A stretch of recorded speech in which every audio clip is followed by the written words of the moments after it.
2 tambah 10. Dari mana duitnya? Karena kita punya uang. Air laut mungkin dingin, tapi hari ini TNI Angkatan Laut jauh lebih dingin. Bukan karena cuaca, melainkan karena keputusan strategis yang baru saja dieksekusi. Setelah fregat Merah Putih pertama berhasil diluncurkan dan unit kedua masuk tahap pengerjaan aktif, konfirmasi resmi datang langsung dari Babcock International.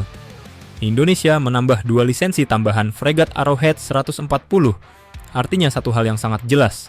Fregat Merah Putih resmi menjadi 4 unit. Di titik inilah sejarah kecil namun sangat penting tercipta. Angka keramat pengadaan kapal perang TNI Angkatan Laut akhirnya pecah. Selama puluhan tahun, pengadaan alutsista laut Indonesia hampir selalu berhenti di angka 2. Hari ini, pola itu runtuh, dan runtuhnya pola ini menandai perubahan cara berpikir yang jauh lebih besar.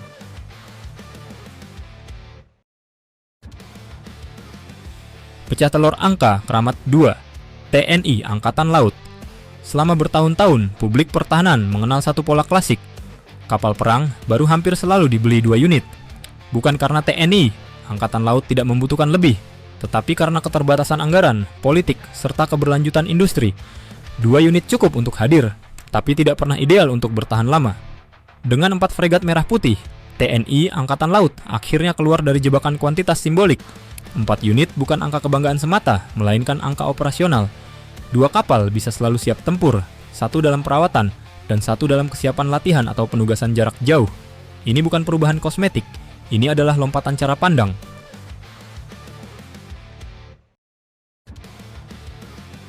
Bukan sekadar kapal, tapi lompatan doktrin.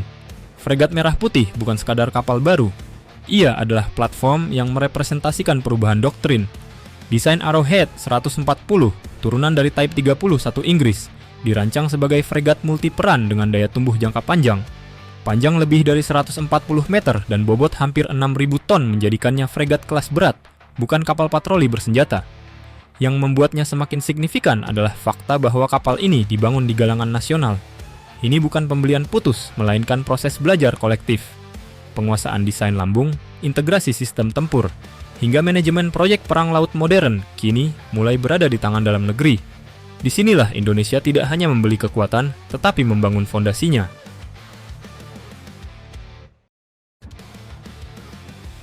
Persenjataan. Ini yang membuat kawasan melirik. Perhatian kawasan tidak muncul karena jumlah kapal semata, tetapi karena apa yang dibawa kapal tersebut. Fregat Merah Putih membuka ruang integrasi persenjataan kelas berat, sistem peluncur vertikal untuk pertahanan udara area, rudal anti kapal jarak jauh, meriam utama, sistem pertahanan jarak dekat, serta kemampuan anti kapal selam lengkap dengan helikopter organik. Jika dikonfigurasi penuh, 1 fregat Merah Putih mampu berfungsi sebagai pusat kendali tempur laut. 4 unit berarti lapisan daya tekan yang konsisten. Ini bukan kapal penggembira armada, tetapi platform yang memaksa pihak lain berhitung ulang sebelum bertindak.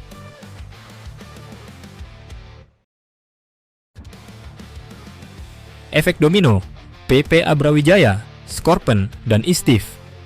4 fregat Merah Putih tidak berdiri sendiri. Ia menjadi pemicu efek domino. Publik pertahanan kini menunggu kelanjutan logis dari pola baru ini. 2 unit tambahan PPA Brawijaya, 2 unit tambahan kapal selam Scorpion, serta 2 unit fregat Istif. Jika pola angka 2 benar-benar ditinggalkan, maka struktur armada TNI Angkatan Laut akan berubah total. Fregat Merah Putih menjadi tulang punggung permukaan. PPA memperluas jangkauan dan fleksibilitas. Kapal selam menjadi penekan strategis bawah laut, dan kapal Istif melengkapi kekuatan pemukul strategis.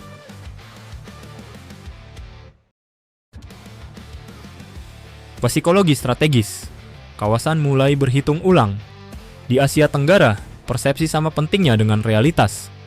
Ketika kapal perang dibangun di dalam negeri, dipersenjatai penuh, dan jumlahnya bertambah secara konsisten, pesan yang diterima kawasan sangat jelas. Indonesia tidak sedang bereaksi, tetapi merencanakan jangka panjang.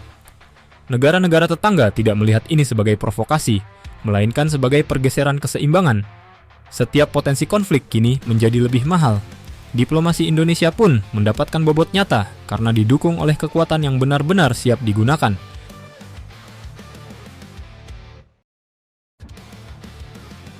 Ini baru permulaan, bukan puncak. Yang paling menentukan dari semua perkembangan ini adalah keberlanjutan. 4 fregat merah putih membuka pintu menuju batch lanjutan, modernisasi bertahap, serta lahirnya ekosistem industri pertahanan laut nasional. Sekali industri hidup, ia tidak berhenti pada satu proyek. Di titik inilah wajah TNI Angkatan Laut mulai berubah secara fundamental. Bukan cepat, bukan gegap gempita, tetapi pasti.